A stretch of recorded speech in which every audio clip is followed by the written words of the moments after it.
Jason had 72 hours before he lost everything. The merger documents sat on his desk, innocent as a death sentence. His brother Eric's signature already decorated the bottom, next to Thelma's, his fiancée, the woman he'd planned to marry in 3 weeks. He should have been celebrating. Instead, his hands shook as he reached for his phone. "Don't sign those." He looked up. Anna stood in his office doorway, still wearing her intern badge, clutching a folder to her chest like a shield. 23 years old, fresh out of business school, and she'd just told a billionaire what to do. "Excuse me?" he asked, unsure he had heard her correctly. "The merger. It's a trap." She stepped inside, closing the door behind her. "Your brother and Thelma are going to strip your assets and leave you with nothing but debt."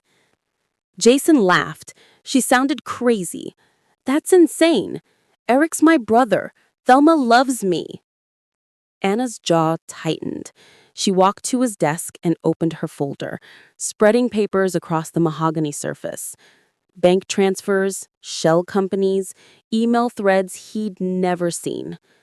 "Thelma's been moving money out of your joint accounts for 6 months. Small amounts, nothing you'd notice. It's all going to offshore accounts registered to," she pointed at a name, "Gun Holdings LLC, which is owned by your brother." The room tilted. "You hacked my accounts?" "I did my job. You asked me to review the merger for inconsistencies." Her voice was steady, professional. "I found them. The merger gives Eric controlling interest in your tech division. Within 60 days, he can liquidate assets. By the time you realize what's happening, everything will be gone." Jason picked up one of the emails. It was from Eric to Thelma. "He still doesn't suspect anything. Keep him distracted with wedding planning."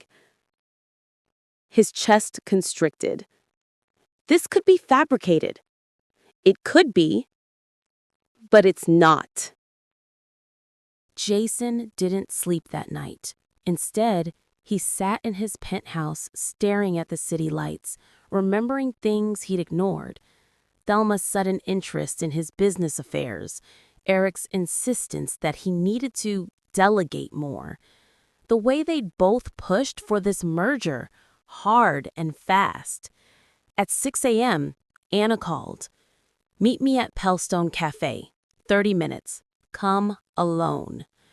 She was already there when he arrived, sitting in the back corner with another folder. She looked exhausted, dark circles under her eyes. "I spent the night tracking the paper trail," she said without preamble. "It's worse than I thought. Once the merger clears, Eric's positioned to trigger a hostile takeover of your main company. He's been buying up shares through third parties for over a year." Jason sat down heavily. Why would he do this? "I gave him everything. A position in the company, a salary, stock options." "Because it wasn't enough. It was never his. He wanted what you built." Anna slid a document across the table. "This is a pre-merger agreement from 2 years ago, before you met Thelma. Eric tried to get you to sign then, but you refused. That's when he introduced you to her." The coffee in his stomach turned to acid. What? "They met at a fundraiser, 6 months before your chance encounter at the gallery. Thelma's real name is Athena. She's done this before. 3 times. 3 different names.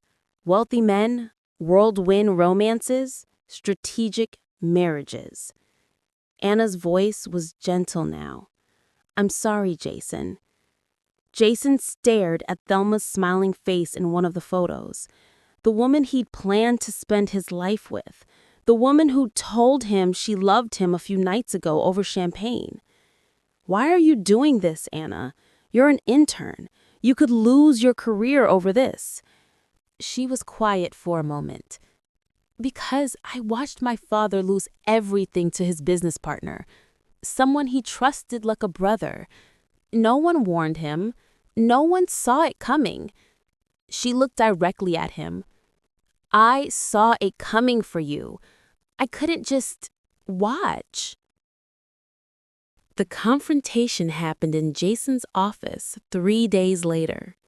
He'd spent those days gathering evidence, securing his assets, and preparing. When Eric and Thelma walked in for what they thought was the signing ceremony, his lawyers were already there. "What's this?" Eric's smile faltered. "A counteroffer." Jason slid papers across the desk. "You resign from the company, return every share you've purchased through shell companies, and disappear.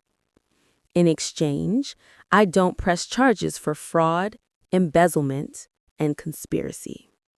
Thelma's mask cracked first. "Jason, whatever you think you know?" "I know everything, Athena." Her real name hit like a slap. She went pale. The offshore accounts, the shell companies, the 3 previous husbands, all of it. Eric's face darkened. "You can't prove anything."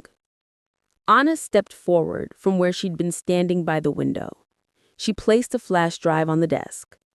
Bank records, email correspondence, phone recordings, signed affidavits from 2 of Athena's previous victims. She looked at Eric. "You were sloppy. You got confident." "You little—" Eric lunged forward, but security was already moving. "Choose," Jason said quietly.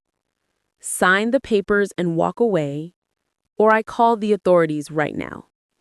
Thelma, Athena, signed first, her hands shaking. Eric took longer, rage burning in his eyes. As security escorted them out, Jason's brothers stopped at the door. "This company should have been mine," he said. "Dad wanted me to have it.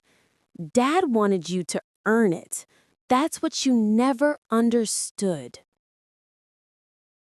A month later, Jason found Anna in the break room, actually using it like an intern for the first time in weeks. "You're still here," he said. She looked up from her coffee. "My internship isn't over for another 2 months, unless you're firing me for overstepping." "I'm promoting you." He handed her a folder. "Director of Internal Operations. Your own team, a real salary." Anna stared at the offer letter. "Jason, I'm 23. And you just saved a multi-billion-dollar company. Age is just a number." He sat down across from her. "You could have let it happen, stayed quiet, played it safe. That's not who I am."